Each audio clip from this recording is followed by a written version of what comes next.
noite ansiosa por ver-te no momento em que o sol tocaria novamente o solo, abrindo o novo dia. Meu coração pulsava numa alegria diferente e caminhei nos corredores do orfanato, sabendo que no dia posterior eu abraçaria para sempre o teu coração em meu coração. Resolvi colher flores no jardim que cuidei, na pequena horta em que aprendera a cultivar a caridade e a abnegação. O frio do inverno havia me atingido e, em grave impacto moral, eu me encontrava antes de aquecer-me com a esperança da tua chegada, que me tiraria para sempre da solidão e do abandono. Contei as horas em prece para que as portas do orfanato se abrissem e eu visse a tua chegada em sorrisos de esplendor. Mas quando a primeira hora passara, questionei a mim mesma se não havia me equivocado quanto ao momento combinado do nosso encontro imortal. A esperança aquecia meus pensamentos. Tinha a certeza de que naquele momento a orfandade seria a mera lembrança do nosso passado e poderia eu agora rever-te, brincar contigo, aprender com tuas experiências e vivenciar as leis amorosas de Deus, conduzida pela tua busca do coração do Todo-Poderoso. Mais uma hora de atraso e dei-me conta que algo estranho havia acontecido dentro de teus planos. Por que, amado meu, me deixara sozinha, clamando por tua presença, na esperança de ser acolhida até o fim dos tempos? Minha cama permanecia vazia e eu sonhava em ser aquecida na lareira do teu lar. Os frutos que colhi na árvore da compreensão e do entendimento não bastaram para a nossa união sincera e amorosa? A tarde caía e a noite chegava. Meu rosto se cobria de lágrimas. Tuas palavras não foram cumpridas. Teus propósitos não foram concluídos. Meu peito arfava em dor pelo teu esquecimento, e o único gesto que pude fazer foi regar as florezinhas que guardava em minhas mãozinhas com as gotas que caíam do teu rosto. Oh, querido amado de minha alma, amanhã será novo dia e eu aguardarei a tua chegada. Ficarei presa no orfanato da tua alma enquanto não vieres me buscar. Mas eu estarei sempre confiante, porque para mim tua promessa nunca será esquecida. E quando vieres, mesmo que chegues trôpego, cansado, enfermo, desalentado, as flores da minha afetividade nunca murcharão, estarão sempre regadas para ofertar-te. Até breve, sei que tu chegarás, aguardo-te. Tua irmã, Fé.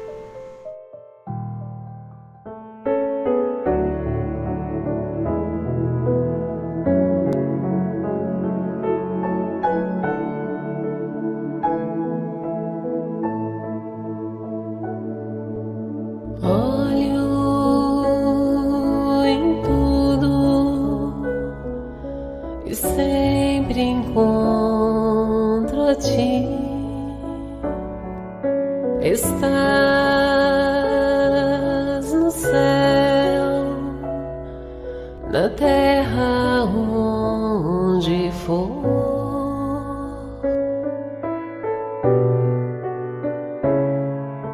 Em tudo que me acontece, encontro teu amor. Já não se pode mais deixar de crer no teu amor.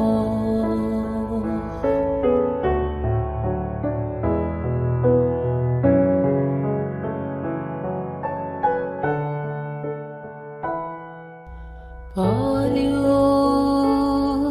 em tudo e sempre encontro a ti. Estás no céu, na terra, onde for.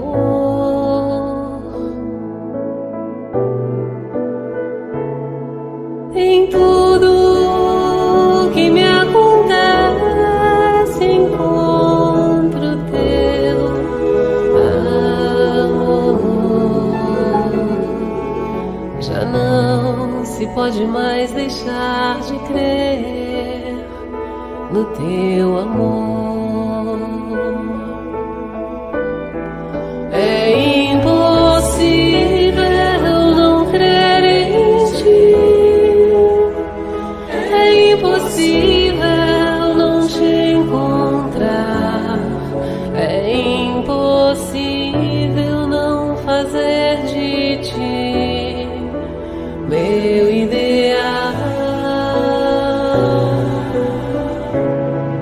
É impossível não crer em ti.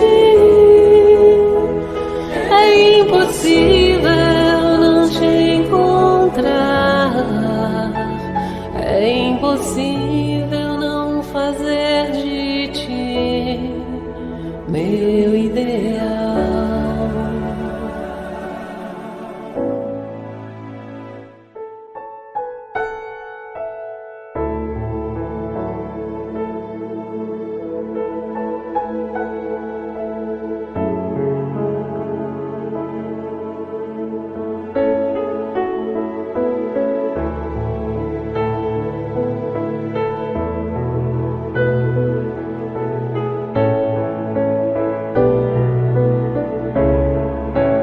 É impossível não crer em ti. É impossível não te encontrar. É impossível não fazer de ti meu ideal. É impossível não crer em ti. É impossível não te encontrar. É impossível não fazer de ti meu ideal.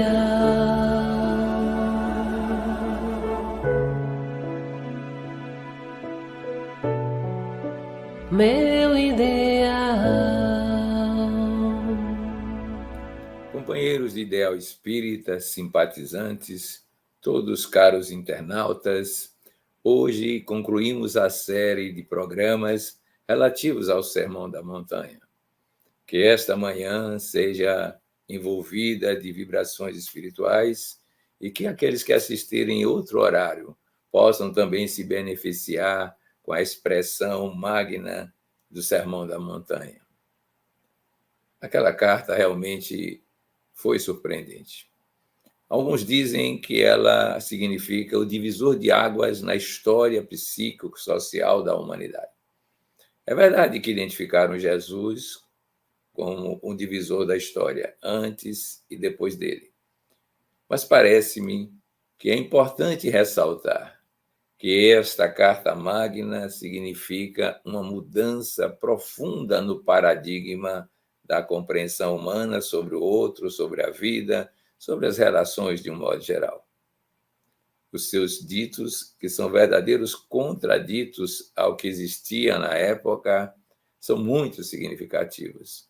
A começar por aquele que mandava amar o inimigo, quando a grande lei mandava que odiasse o inimigo.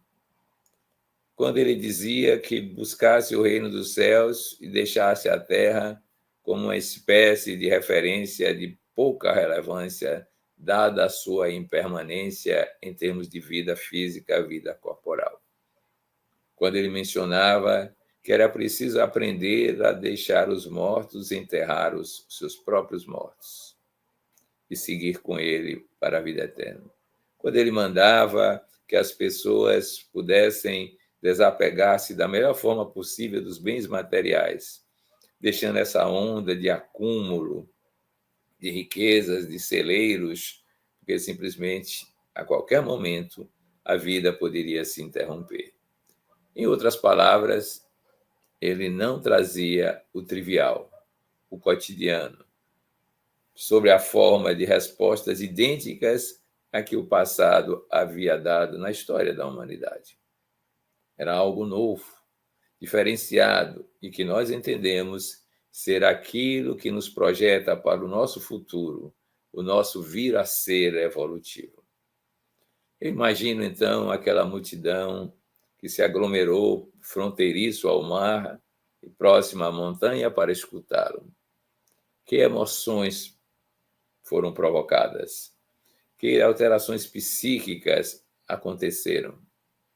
Provavelmente, uma gama, um espectro de variadas reações foram vivenciados naqueles instantes.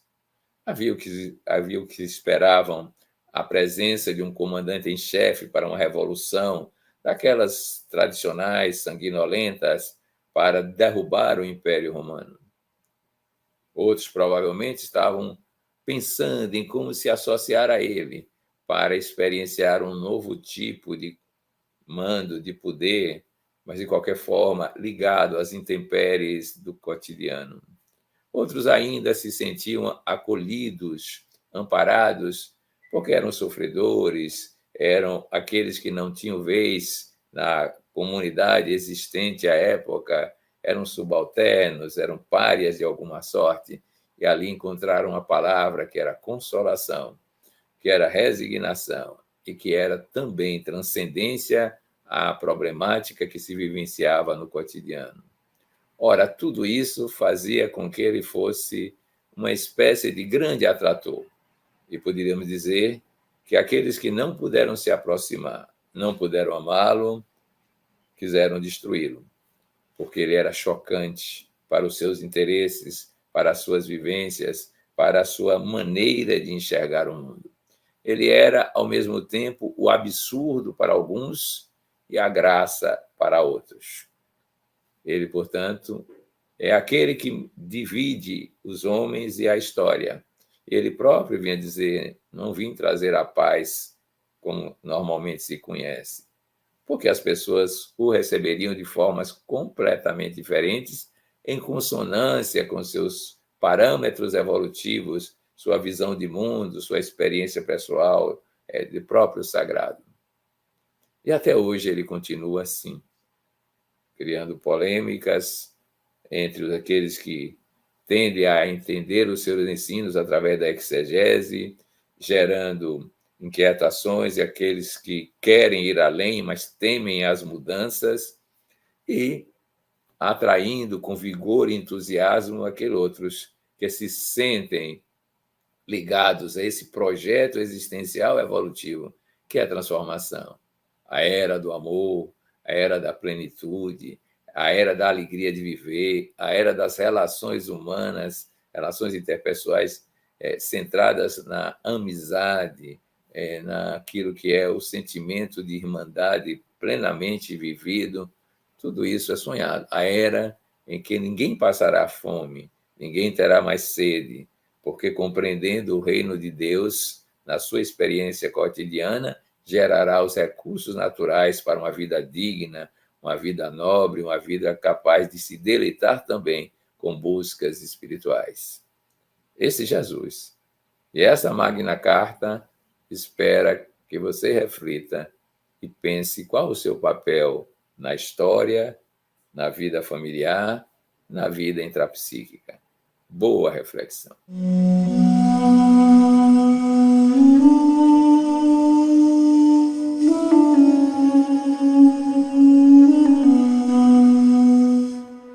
Alarga-se a invernia tormentosa. Após o verão calcinante, ficaram talas as roseiras. O sol queimou-as, e a vida, periclitando, pareceu tombar nos ventos do outono. As sombras se adensaram nos céus, e substituindo o azul do espaço, o tom cinza eclipsou a luz. Tem sido longos seus dias sem sol. Como a terra afanada, o seu coração perdeu a fonte dos sentimentos. Cedendo à canícula das paixões inferiores, o desespero tomou o lugar da confiança. O desconforto predomina nos seus ideais. A angústia senhoreia-se da sua casa mental. Chove desaires em sua volta, e a lama das paixões se propõe a asfixiá-lo. Tudo é noite.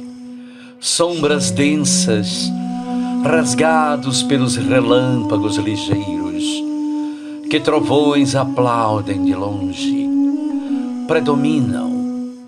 Nenhuma voz que dê conforto, coração algum em solidariedade. A tempestade a quase todos ameaça. Ninguém dispõe de tempo para socorrer, nem para viver. A volúpia do medo a tudo converte em gozo. Ele arde e passa em frustração. A paisagem alterada pelas forças descontroladas assemelha-se às vidas estioladas e aos corações doridos. Quando, porém, o apogeu da loucura não mais predominar, modificar-se-á a natureza, amainando a tormenta, o cansaço se esprairá, haverá uma trégua na luta, e suavemente, docemente, raiará dia novo, a primavera retornando. As roseiras mortas explodirão em flores, perfumes e cores. O chão gargalhará verdor, os córregos cantarão poemas de ternura, a brisa balbuciará carícia nas ramagens do arvoredo, e o azul volverá ao céu. As mãos se entrelaçarão em emoções de amor. Os sentimentos se confundirão em união de afeto. As esperanças renovarão as alegrias. As crianças sorrirão e brincarão, enquanto os adultos trabalharão. Orando, aos anciãos aguardarão a liberdade. A dor cederá o passo à renovação, e Jesus Cristo, em triunfo, repetirá a canção primaveril. Vinde a mim todos vós, os que estáis cansados e aflitos, que chorais e sofreis. Eu sou a vida, a porta e a vereda. Vinde a mim, eu vos consolarei e guiarei. Sim, a primavera retornará. Confie e aguarde, vencendo em calma a grande noite que cederá lugar ao futuro dia da libertação.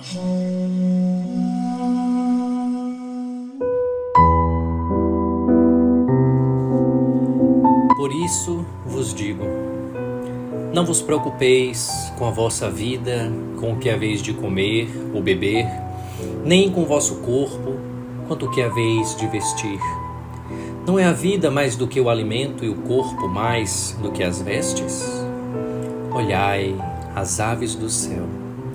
Elas não semeiam, nem ceifam, nem ajuntam em celeiros, no entanto, vosso Pai Celeste as alimenta. Porventura, não valeis vós muito mais do que elas? E quem dentre vós, por mais preocupado que esteja, pode acrescentar um só côvado à duração de sua vida? E por que estáis ansiosos com o que haveis de vestir? Olhai os lírios dos campos, aprendei e observai como crescem. Eles não trabalham nem fiam, e no entanto, vos digo que nem Salomão em toda a sua glória se vestiu como um deles. Se Deus assim veste a erva do campo, que hoje existe e amanhã será lançada ao forno, quanto mais a vós, homens de pequena fé. Assim, não vos preocupeis dizendo: que comeremos, ou que beberemos, ou como vestiremos? Porque são os gentios deste mundo que se preocupam com todas essas coisas. Ora, vosso Pai Celeste sabe que tendes necessidade de tudo isso. Buscai primeiro o reino dos céus e a sua justiça, e as demais coisas vos serão acrescentadas. Portanto, não vos preocupeis com o dia de amanhã, porque o amanhã trará o próprio cuidado. A cada dia basta o seu trabalho. Aqueles, sem dúvida, seriam dias inesquecíveis. Os homens estavam com seus corações ávidos dos beijos da esperança de um futuro promissor.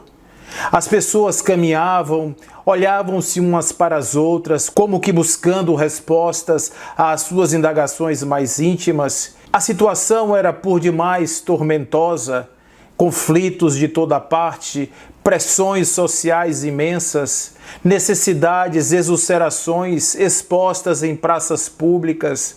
Estava ali o reino do caos. Quando surge o cantor das boas profecias.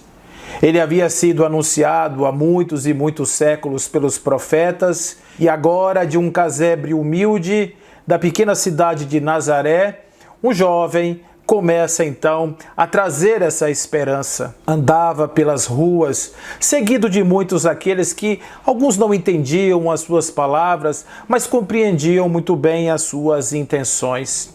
Ele era um cantor sublime, como vai dizer a nossa querida Amélia Rodrigues, que adornava as vidas destruídas com as refulgentes metáforas da sabedoria de que era portador.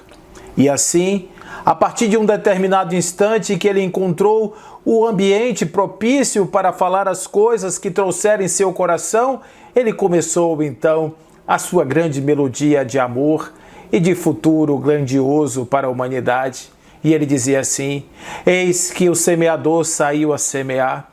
E ele vai dizendo que o semeador lançava sementes em profusão pelo campo, caindo na estrada, nas pedras, nos espinhos e na terra boa.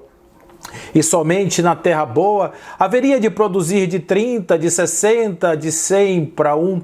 Nas demais, ela iria se perder de alguma forma pelas características do ambiente em que se meteu. E tudo isso ele dizia para falar de um reino maravilhoso, do reino de Deus na terra, que o reino de Deus viria a partir de uma pequena semente, do grão de mostarda, que cresceria e se transformaria numa árvore imensa em que os pássaros haveriam de se abrigar embaixo dela. Mas também esse reino seria como o homem que plantou em sua terra o bom trigo e foi dormir. E ao dormir, o inimigo veio e semeou o joio. E quando descobriram que o joio estava misturado ao trigo, os trabalhadores disseram: vamos arrancar o joio? Não, deixe que o joio cresça junto com o trigo. Quando começar a dar os frutos, há de se compreender a natureza de cada planta, arranque-se o joio e permaneça o trigo. Assim também, ele continuava no seu cantar, um tanto quanto indefectível, um tanto quanto difícil de se compreender, mas de novo uma esperança nova, uma esperança alvissareira para os perdidos. Ele dizia: o reino dos céus, meus amigos, é como o homem que encontra um tesouro no fundo do seu quintal, uma propriedade que ele vai vender tudo que tem para poder possuir. É como a pérola preciosa que o negociante consegue encontrar e vai também se desfazer de tudo para possuir esta pérola. O reino dos céus, ele vai dizer de uma maneira tão singela, nunca houvera alguém falado daquela forma, tão simples. O reino dos céus é como a mulher que mistura o fermento na farinha até levedar. Nossa, as pessoas estavam em êxtase, enxergando suas almas crescendo de dentro para fora, a partir da pequena semente inoculada pelo semeador.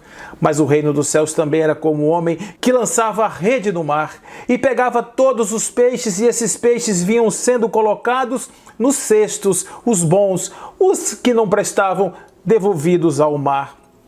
E assim, ele vai apresentando um reino de paz, um reino que cresce de dentro para fora, um reino que não se realiza por manifestações exteriores, um reino que o próprio autor da obra é aquele que contempla a obra concluída. É esse lugar de paz e de amor que é trazido por Jesus. Nada, absolutamente nenhum tipo de conflito mais, nenhum tipo de confusão, nenhum tipo de dor, de sofrimento. Aquelas coisas do mundo não interessavam mais a ninguém, porque havia uma proposta alvissareira, havia algo muito maior. Muitas pérolas fascinam, diz Amélia Rodrigues, e provocam admiração, mas a verdade destaca-se dentre todas elas e provoca mudança total de conduta, até detê-la, enriquecendo-se em definitivo com bênçãos. A existência humana são como redes de pescar que os dirigentes trabalhadores devem utilizar com sabedoria e, após reunir todas as experiências delas resultantes, selecionar aquelas que o promovem, enquanto as que perderam o significado vão sendo deixados aí à margem para reter apenas aquelas que trazem felicidade. E Jesus ainda permanece não só na lembrança daquele povo humilde transformado por suas palavras e sua alvissareira proposta do reino. Jesus permanece o mesmo, incomparável cantor daqueles inovidáveis dias, e a multidão atual, diz Amélia, absurdamente desvairada, é a sua meta nas praias do mundo, e esta multidão é o motivo do seu convite para que adentremos no reino dos céus.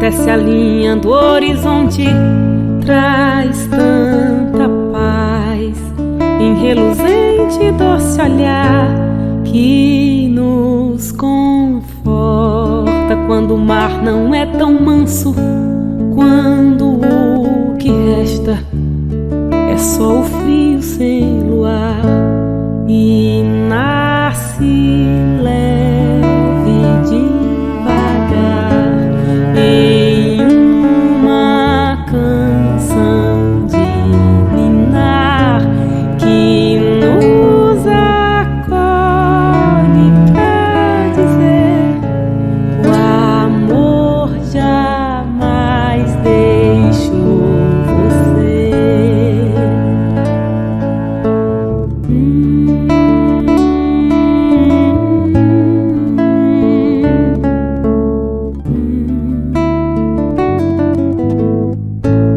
Ó esperanças para sempre, sempre viva, te ofereço a minha casa pra morar. Nos meus sentidos quero ter os teus conselhos na minha voz. Eu quero sempre ir te encontrar. Se há alguma coisa eu temer, estou contando com você.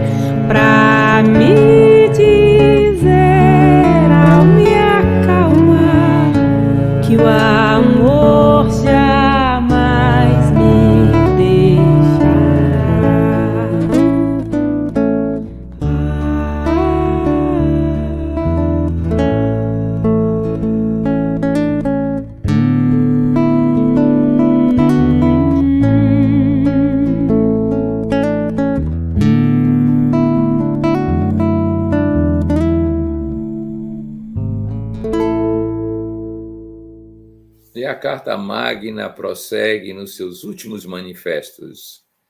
E Jesus enuncia: não julgueis e não sereis julgados. Não condeneis e não sereis condenados. Perdoai e sereis perdoados. Dai e vos será dado. Será derramada no vosso regaço uma boa medida, recalcada, sacudida e transbordante. Porque com o mesmo juízo com que julgais, sereis julgados, e com a medida com que tiverdes medido, vos medirão também. Essa parte do Sermão da Montanha nos leva a grandes reflexões, profundas, significativas. Por que não julgar? Não é esse o ímpeto natural de toda criatura quando observa um fato, uma circunstância? Avaliar, julgar? Esse modelo, Jesus já dizia que poderia ser superado. Hoje nós dizemos, é possível perceber o nível evolutivo do que está acontecendo, do que está se sentindo, do que está se pensando. Porque podemos estabelecer uma escala evolutiva, hierarquizada, daquilo que nos aproxima da plenitude e nos faz comunhão com Deus, e aquilo que nos estaciona no presente ou tende a manifestar aquilo que foi conquista do passado. Então, isso não é julgamento. Isso é uma apreciação qualitativa, evolutiva, hierarquizada naturalmente, mas não julga a pessoa, não julga a criatura humana, absolvendo-a, condenando. Não é nosso papel. Isso porque compreendemos mais e mais aí que nós não temos a capacidade de entrar nas entranhas da alma de cada um para saber quão foi grande o seu esforço para realizar uma tarefa de modificação pessoal. Nós não temos clareza, por insuficiência de nossos sentidos, do que ocorre no âmago de cada ser. E então julgar se torna uma atitude inútil e perniciosa. E de ignorância, porque julgamos pelas aparências, pelo que nos aparece e, além do mais, interpretado segundo os cânones dos nossos valores, das nossas crenças. E isso nós sabemos que é extremamente relativo na evolução, que não temos condições de saber o que é a verdadeira situação do indivíduo, porque não temos o parâmetro evolutivo à nossa disposição. Quizá espíritos muito evoluídos pudessem fazer isso. Mas como são evoluídos, não julgarão. Compreenderão o ritmo evolutivo de cada um e darão a cada um deles os estímulos para despertar a motivação de, como sujeitos da sua própria história, caminharem para a plenitude e para Deus. Aqui está a grande lei de causa e efeito. Não julgueis para não ser julgados, mas se julgardes, a medida que for usada será usada também na hora da sua própria avaliação, do seu próprio julgamento. Então, podemos imaginar um reino em que apreciamos as vivências e as criaturas, sabendo-as filhas de Deus, herdeiras da eternidade, co-criadoras cósmicas algum dia e, por natureza, criação divina, e como divina criação, a expressão do amor em vários graus de evolução. Esse é um trabalho que nós podemos executar cotidianamente. Aprender a não julgar, apreciar, estimular o processo evolutivo, compreender e avançar na grande senda da união com todas as criaturas que vivem seus ritmos próprios de evolução. Tentemos. Fim da cena brutal em que o povo pretendia lapidar a mulher infeliz na praça pública. Pedro, que seguia o Senhor de perto, interpelou zelosamente: Mestre, desculpando os erros das mulheres que fogem ao ministério do lar, não estaremos oferecendo apoio à devassidão? Abrir os braços do espetáculo deprimente que acabamos de ver não será proteger o pecado? Jesus meditou e respondeu: Simão, seremos sempre julgados pela medida com que julgarmos os nossos semelhantes. Sim, clamou o apóstolo irritado. Compreendo a caridade que nos deve afastar dos juízos errôneos, mas porventura conseguiremos viver sem discernir? Uma pecadora, trazida ao apedrejamento, não perturbará a tranquilidade das famílias? Não representará um quadro de lama para as crianças e para os jovens? Não será uma excitação à prática do mal? Ante as duras interrogações, o Messias observou sereno. Quem poderá examinar agora o acontecimento em toda a extensão dele? Sabemos acaso quantas lágrimas terá vertido essa desventurada mulher até a queda fatal no grande infortúnio? Quem terá dado a esse pobre coração feminino o primeiro impulso para o despenhadeiro? E quem sabe, Pedro, essa desditosa irmã terá sido arrastada à loucura, atendendo a desesperadoras necessidades? O discípulo, contudo, no propósito de exalçar a justiça, acrescentou: de qualquer modo, a corrigenda é inadiável imperativo. Se ela nos merece compaixão e bondade, há então noutros setores o culpado ou os culpados que precisamos punir. Quem terá provocado a cena desagradável a que assistimos? Nesse ponto do entendimento, velha mendiga que ouvia a conversação exclamou para Simão, surpreendido: Galileu bondoso, herdeiro da fé vitoriosa de nossos pais, graças sejam dadas a Deus, nosso poderoso Senhor. A mulher apedrejada é filha de minha irmã paralítica e cega. Moramos nas vizinhanças e víamos ao mercado em busca de alimento, quando fomos assaltadas por um rapaz que, depois de repelido por ela, saiu a indicá-la ao povo para a lapidação. E onde está o miserável? Gritou Simão enérgico, diante do mestre que o seguia bondoso. Ali! Simão adiantou-se para o Cristo, à maneira do menino necessitado de proteção, e bradou: Mestre, que fazer? Jesus, porém, acolheu amorosamente nos braços e murmurou: Pedro, não julguemos para não sermos julgados. Aprendamos, contudo, a discernir. Afinal, meus irmãos, de quem seria o crime? Daquele cujo braço impôs a morte ao coração de alguém? Ou esse mesmo coração caído, que inerte e lama agora se mantém? A quem se atiraria a mancha no rosto? A vítima tombada? Ao verdugo suposto? Ou será que outro alguém é o verdadeiro autor desta agonia alheia, escondido na sombra, à feição de uma aranha em sua própria teia? Compreendido, porém, que o crime sempre nasce de uma ideia terrível, quem teria pensado nele antes? Os outros? Talvez nós?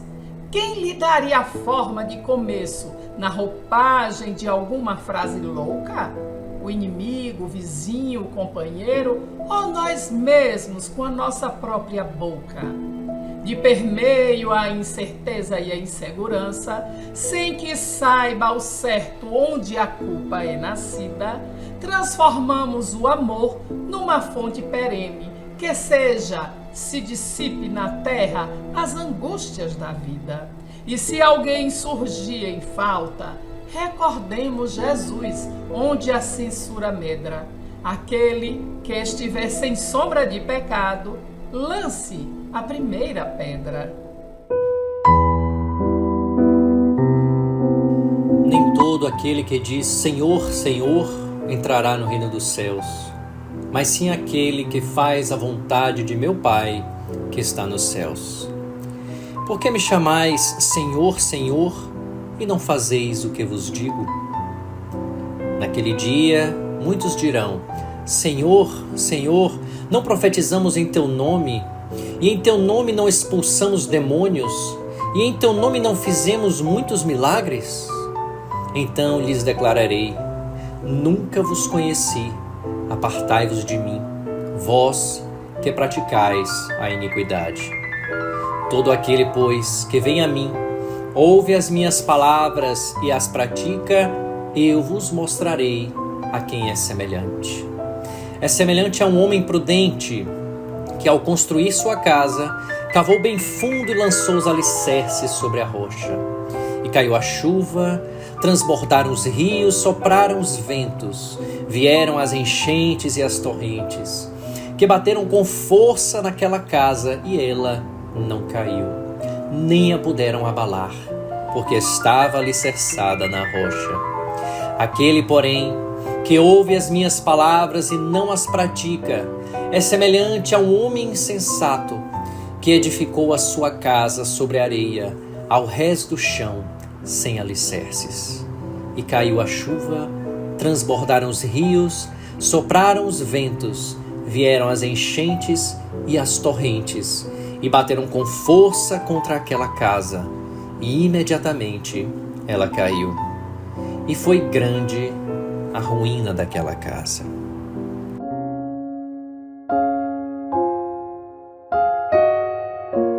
Não se afadigue pela coleta de bens terrenos. Reúna tesouros no céu. Não se detenha junto à mesa farta de acepipes, aquele que matar a fome a um destes. Não arregimente argumentos para se defender dos maus. Bem-aventurados os que sofrem perseguição em nome da justiça. Não revide aos golpes que a cólera alheia lhe impõe. Bem-aventurados os pacíficos. Não se empolgue nos amplos caminhos do prazer. Estreita é a porta. Não lute tanto pela conquista dos lugares de destaque na coletividade onde você vive. Os primeiros serão os últimos. Não se agaste com a vitória da mentira.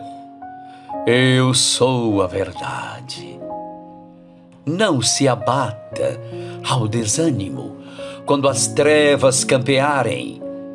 Eu sou a luz do mundo. Não se inocente de culpa à hora da aflição. E quando eu for erguido, atrairei todos a mim. Não se preocupe com a glória dos tiranos. Eu venci o mundo. Não se detenha no caminho do bem, por se acreditar indigno. Vinde a mim todos vós. Não faça da oração moeda de valor aquisitivo. Ore em silêncio para comungar com o Pai. Escute a voz do Mestre, emergindo das páginas vivas do Evangelho, e prossiga sem receio. Sendo o homem o depositário, o administrador dos bens que Deus lhe pôs nas mãos, contas severas lhes serão pedidas do emprego que lhes haja ele dado, em virtude do seu livre-arbítrio. Muitos nos perguntamos a respeito do papel de Judas Iscariotes no apostolado de Jesus. Para uns, um traidor, para outros, um mensageiro, alguém que cumprir uma função específica, determinada, dentro do que seria a função, a missão prevista de Jesus, de deixar o mundo de maneira violenta, e Judas teria um papel importante nisso. Mas o que teria acontecido na cabeça daquele discípulo momentos antes da sua traição ignominiosa? O que ele teria? Quais são os conflitos que estão assaltando o coração de Judas? Judas era judeu e olhava para o seu povo oprimido e, de certa maneira, entendia que Jesus seria o mensageiro que iria libertar o seu povo. E para libertar o povo, ele não podia estar somente com uma conversa simples, ele deveria trazer algo mais. Ele deveria trazer a contundência das armas, o poder, da imposição, das suas capacidades. Ele, aliás, era filho de Deus, ele poderia, inclusive, derrubar homens com a força dos seus olhos, com a imposição das suas palavras, com o pulso do seu pensamento. Na cabeça de Judas era o momento oportuno para que toda aquela opressão que se seguia desde os anos em que Roma houvera conquistado por vez agora aquele território, eles estavam ali submetidos ao jugo dos impostos de um estrangeiro e também às mutilações do seu livre direito de ir e vir. Estavam ali também, de certa maneira, embora permitidos no exercício da sua religião, mas sob a supervisão direta do poder romano. Isso tudo incomodava bastante. E ele queria, como todo judeu queria, a liberdade do seu povo. E certa feita, caminhando ao lado de Tiago, filho de Zebedeu, ele pergunta: Tiago, você não acha que Jesus é um tanto quanto manso demais? Você não acha que Jesus está aquém da missão que lhe foi confiada? Ele deveria ser um pouco mais austero, ele deveria usar um pouco mais da contundência das suas palavras para poder se valer diante dos homens, do poder dos homens. E Tiago olhava para Judas e não entendia. Você acha, Judas, que Jesus deveria usar as coisas da terra, aquilo que ele tanto combate, como força contrária à imposição daqueles que são os que pregam coisas completamente diferentes daquilo que é o seu pensamento?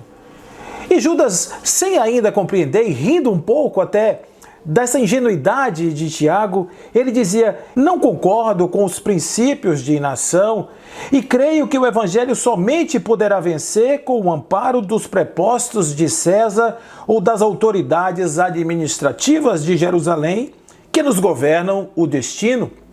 Para Judas, era necessário fazer algum tipo de parceria ou até mesmo fazer uma oposição direta, por que não? Arregimentar todos aqueles que trouxeram Jesus às palmas do chão, que se colocaram diante de Jesus de maneira súplice, querendo que Jesus resolvesse os seus problemas. Esse seria o exército que haveria de se levantar para poder justamente fazer frente ao grande poderio. E Tiago dizia: Judas, Judas, vê lá o que fazes. Em um determinado momento as coisas do mundo vão lhe puxar, Judas. E Judas só pensava em poder, só pensava nas conquistas pessoais. Se Judas estava a serviço de alguma história, se ele estava a serviço de algum tipo de predestinação do Cristo, ele não tinha a menor ideia disso. Na cabeça de Judas estava Judas, com todo o seu egoísmo, com toda a sua vontade de prevalecer apenas os seus desejos. Sem embargo das carinhosas exortações de Tiago, Judas Iscariotes passou a noite em angustiosas inquietações.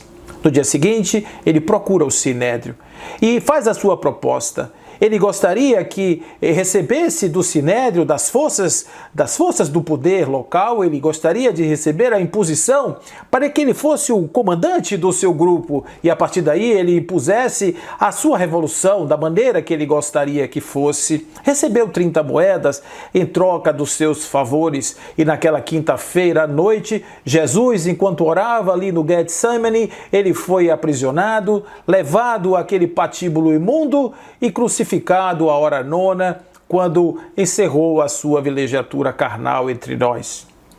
Judas recorre ao Sinédrio imediatamente, pedindo que agora eles cumprissem com as suas palavras. Vendo que ele fora traído pelos homens do poder, que ele não podia confiar naqueles lobos vorazes, que se comprazem em derrotar e absorver os cérebros humanos, ele simplesmente volta aos seus amigos e os encontra arrasados. Eles estão com as suas almas exauridas. As suas vidas agora eram interrogações. Sem muito pensar, angustiado na sua culpa, ele pôs fim à sua vida. E assim ele vai caminhando para um final absolutamente trágico na existência dos espíritos. fez tudo errado, cometeu tudo o que podia fazer das suas atrocidades e, no entanto, agora ele está padecendo do jugo do arrependimento e da culpa. Mas sobre todas as vozes confusas da natureza, o discípulo infeliz ainda escutava a voz do Mestre, consoladora e inesquecível, penetrando-lhe os refolhos mais íntimos da alma. E ele dizia assim: eu sou o caminho, a verdade e a vida. Ninguém pode ir ao Pai senão por mim.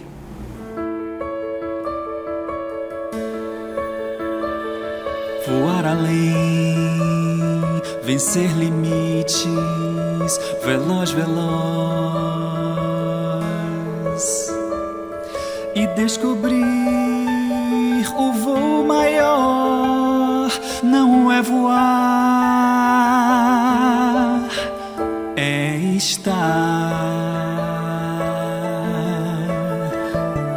Sobreviver, lutar pelo ouro, enriquecer. Um dia ver o maior tesouro não é ter, apenas ser. Limites provisórios, efeitos transitórios, conceitos sem valor. O homem vive de aparências, troca ilusões por verdades e nem percebe a essência que move as suas realidades.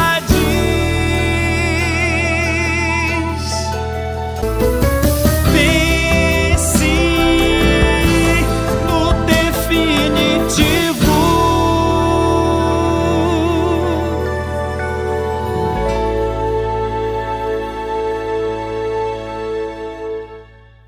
Na despedida da Terra, da sua vinda histórica ao planeta, Jesus de Nazaré orou pelos seus apóstolos.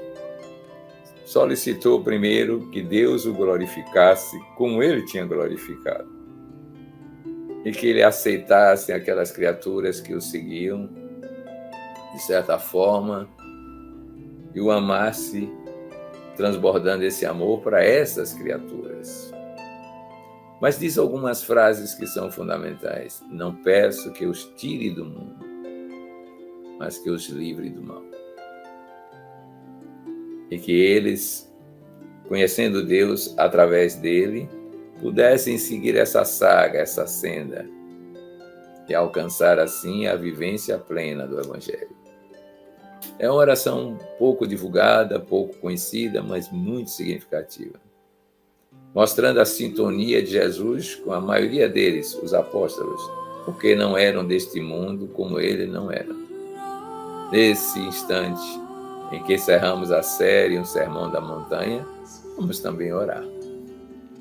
Orar pedindo a esse Pai que nos dê a grata satisfação de nos fazermos cada vez mais percebedores da riqueza da Magna Carta, que nos antecipa o futuro, que nos atrai para um amanhã de felicidade, que renova os nossos votos de promessas válidas na ação, na prática cotidiana. Então, digamos assim: ó Mestre dos Mestres, gratos te somos pelas grandes missões exaradas naquela época.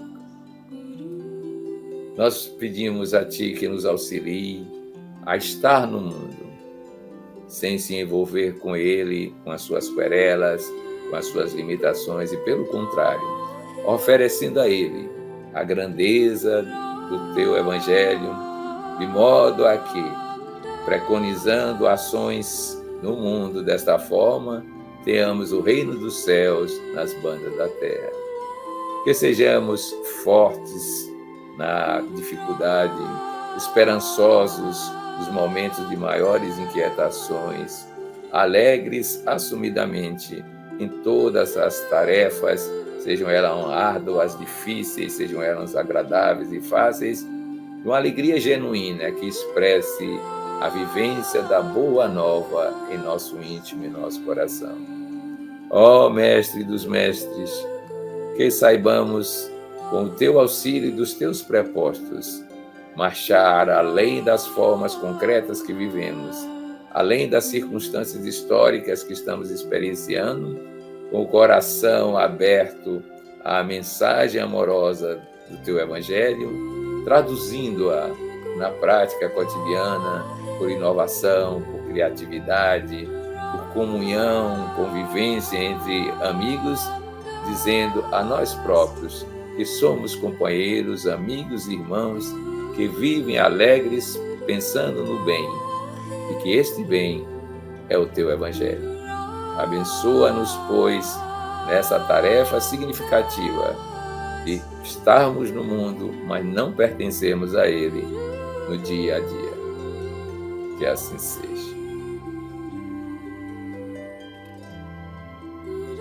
Boa semana para todos.